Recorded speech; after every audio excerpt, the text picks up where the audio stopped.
High high, Amitabh আরজুই তোমাদের কাছে আবার চলে এসেছি নতুন একটা ভিডিও নিয়ে।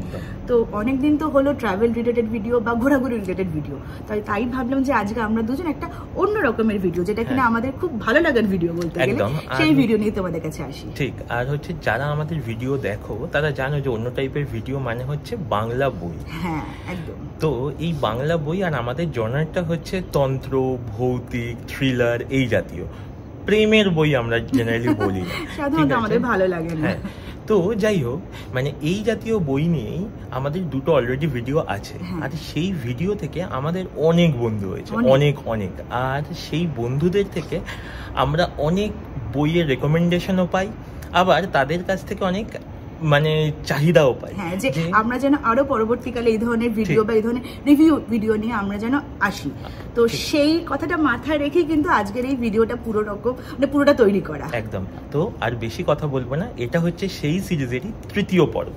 তো তোমরা দেখতে থাকো, আমরা চট করে বইগুলো তোমাদের কাছে নিয়ে আসি। আজকে প্রথম যে বইটা নিয়ে তোমাদের কাছে আমরা হাজির হয়েছি সেটা আমাদের দুজনেরই প্রচন্ড প্রিয় বই, আর সেই বইটা হচ্ছে ৩ বাহু ১০ মুখ, অনির্বাণ মুখার্জি। এই বইটা বইচই প্রকাশনী থেকে তোমরা পাবে। বইটার দাম হচ্ছে ৩৩৩ টাকা। এই বইটা কেন আমাদের ভালো লাগে সেটা যদি বলতে হয়, তাহলে প্রথমেই বলি যে এই বইটা অ্যাকচুয়ালি একটা পৌরাণিক মিস্ট্রি থ্রিলার। এখানে দুজন বন্ধু আছে, সেই দুজন বন্ধুকে কেন্দ্র করেই এই বইয়ের পুরো গল্পটা তৈরি হয়েছে। এখানে তোমরা পাবে কি? এখানে পাবে প্রাচীন পুঁথি, তন্ত্র, বিভিন্ন তার উপাখ্যান, এবং সেই সমস্ত সূত্র ধরে কি করে এই বইয়ের গল্পটা তৈরি হয়েছে সেটাই বইটা যতক্ষণ না পড়বে ততক্ষণ কিন্তু এই ধারণাটা পাবে না। যদি একটা ছোট্ট উদাহরণ তোমাদের দিই, তাহলে তোমরা বুঝতে পারবে যে এই বইটা কিরম ভাবে লেখা। আমাদের পৌরাণিক ক্যারেক্টার বা বলতে পারো আমাদের মহান তিন দেবতা ব্রহ্মা, বিষ্ণু আর মহেশ্বর।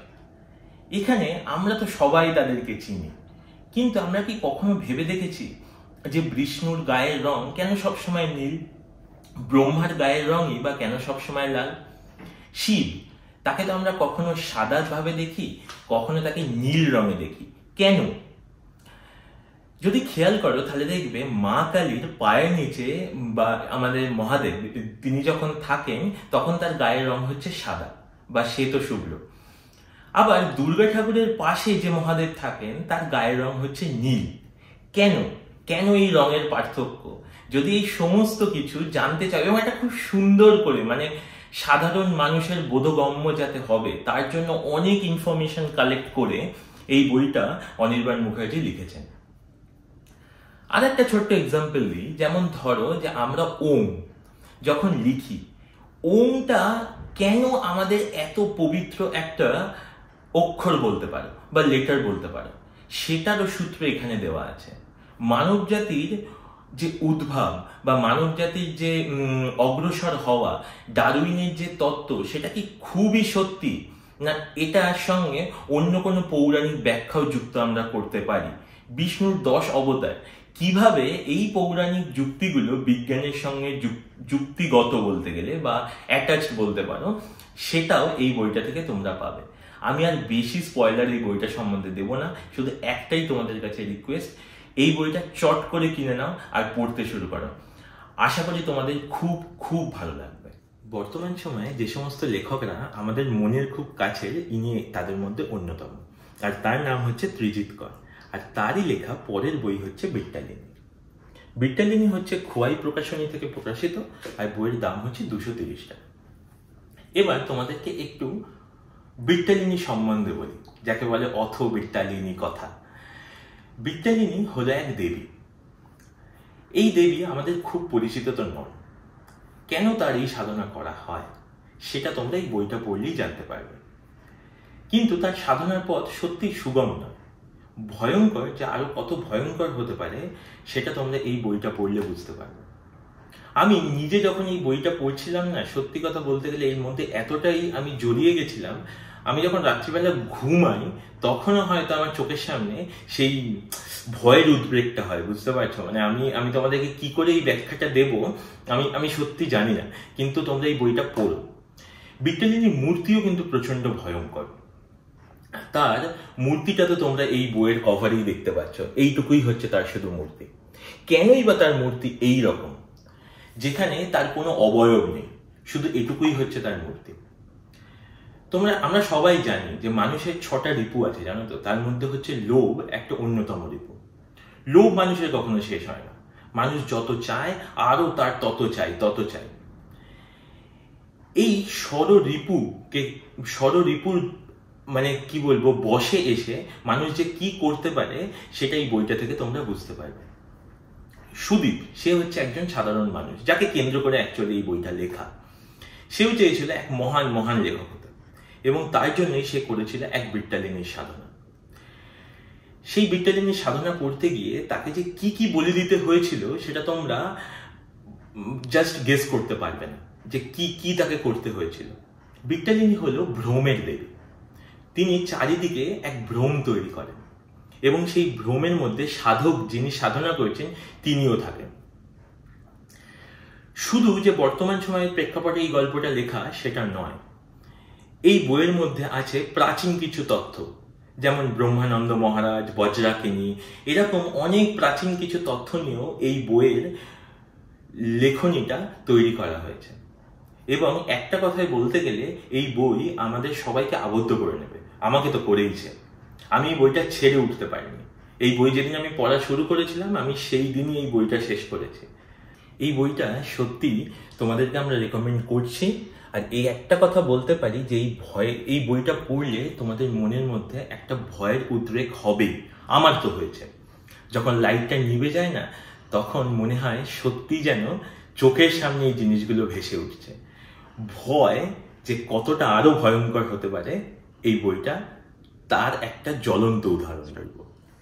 আমাদের পরবর্তী রেকমেন্ডেশন তোমাদের কাছে হচ্ছে এখনকার সময়ের একজন ভীষণ জনপ্রিয় লেখিকা দেবভারতী মুখোপাধ্যায়। আমরা সবাই তাকে চিনি।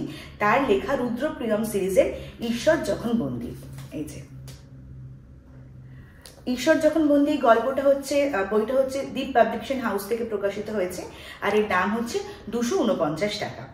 তো ঈশ্বর যখন বন্দী মানে নামটার মধ্যে দেখো একটা প্রশ্ন রবি, মানে প্রশ্ন না, একটা অদ্ভুত স্টেটমেন্ট রয়েছে, এবং সেই স্টেটমেন্টটার মধ্যে একটা আনন্যাচারাল ব্যাপার রয়েছে। ঈশ্বরকে আমরা কখনো বন্দি করতে পারি না, বা তাকে বন্দি করার আদৌ কোনো যৌক্তিকতা আছে সেটাও আমরা জানি না। কিন্তু কেন তাকে বন্দি করা হচ্ছে বা এই ধরনের নামকরণ কেন বইয়ের? তো রুদ্রপ্রিয়ম সিরিজের গল্প, প্রধান চরিত্রই হচ্ছে রুদ্র আর প্রিয়ম, মানে রুদ্রাণী ও প্রিয়ম। তারা এক নব দম্পতি। তো কাজের সূত্রে তাদের নর্মাল জীবনযাত্রা চলছে যেরকম, তো এই কাজের জন্যই হঠাৎ করে একদিন রুদ্রকে যেতে হয় হচ্ছে জমিদার বাড়িতে। তো সেখানে রুদ্র হঠাৎ করে দেখতে পায় একটা ভীষণ সুন্দর ধ্যানরত সন্ন্যাসীর এক চিত্র, এবং তার সঙ্গে রয়েছে এক কুণ্ডলী পাকানো বিচিত্র এক প্রাণীরও ছবি, মানে যাকে আমরা ড্রাগন বলতে পারি। এবং ড্রাগন কিন্তু বিভিন্ন ধর্মে, বিভিন্ন দেশে কিন্তু শুধুমাত্র প্রাণী রূপে নয়, মানে তাকে দেবতা রূপেও তাকে অর্চনা করা হয়ে থাকে। এবার আর একটা ব্যাপার হচ্ছে কি, অনেক বছর আগে, প্রায় 8 বছর আগে, রুদ্রর বাবা, তিনি একজন প্রখ্যাত আর্কিওলজিস্ট ছিলেন, তিনি নিখোঁজ হয়ে যান। এবার এই নিখোঁজ হয়ে যাওয়া আর্কিওলজিস্ট মশাইয়ের সঙ্গে এই জমিদার বাড়ির হঠাৎ করে আসা এই ছবি, এই ড্রাগন, এর কি কোনো সম্পর্ক আছে? এবং এইখান থেকে আস্তে আস্তে গল্পের সূত্রপাত, গল্পের বিভিন্ন ঘটনাগুলোর এখান থেকেই বলতে গেলে আবির্ভাব ঘটে থাকে। কলকাতার বিভিন্ন শহরতলি, আশেপাশের শহরতলি, সেখান থেকে ছাড়িয়ে কিন্তু এই গল্প পাড়ি দিয়েছে সুদূর ভুটানে। তো ভুটান আছে, ড্রাগন আছে, এবং এরপর আসে কি বৌদ্ধ ধর্ম। বৌদ্ধ ধর্মে বজ্রযান বলতে গেলে এখানে বেশি প্রকাশ পেয়েছে, এবং তার জন্যই আমরা বিভিন্ন রকম কি বলতো ফ্যান্টাসি, মানে অপ্রাকৃত জিনিসের সঙ্গে এখানে আমরা সন্ধান পেয়ে থাকি। তো এই ব্যাপারগুলো থেকে কি আদৌ মানে রুদ্র তার বাবাকে খুঁজে পাবে, সে নিখোঁজ হয়ে যাওয়ার বিভিন্ন রহস্য উন্মোচন হবে? তো সেই নিয়েই হচ্ছে এই গল্পটা। এবং ঈশ্বরকে কি বন্দি করা সম্ভব? কিন্তু মানব জাতির ভালোর জন্য, তার মঙ্গলের জন্য কখনো কখনো সেই ঈশ্বরকেও বন্দি করা হয়তো দরকার। তো এই যে একটা ভীষণ দোলাচল, যে ঈশ্বরকে বন্দি করব না তাই নিয়েই হচ্ছে গল্প। একদিকে যেরকম পাবে তোমরা ইতিহাসের সন্ধান, তেমনি পাবে বিভিন্ন রকম বৈজ্ঞানিক ব্যাখ্যা, এবং তার সঙ্গে সঙ্গে পুরাণ। যারা তোমরা এই ধরনের মানে ফ্যান্টাসি পড়তে পছন্দ করো, ফ্যান্টাসি থ্রিলার পড়তে পছন্দ করো, তাদের কিন্তু ভীষণ ভাল লাগবে। আমার আর অমিতাভর জেনারেলি কি বলতো একটু বাস্তব ভিত্তিক গল্প ভাল লাগে, যদিও জানি ভৌতিক কখনো বাস্তব হয় না, কিন্তু যেটা আমাদের আশেপাশে হচ্ছে সেই প্লটের ওপর গল্পগুলো আমাদের বেশি অ্যাকচুয়ালি অ্যাট্রাক্ট করে।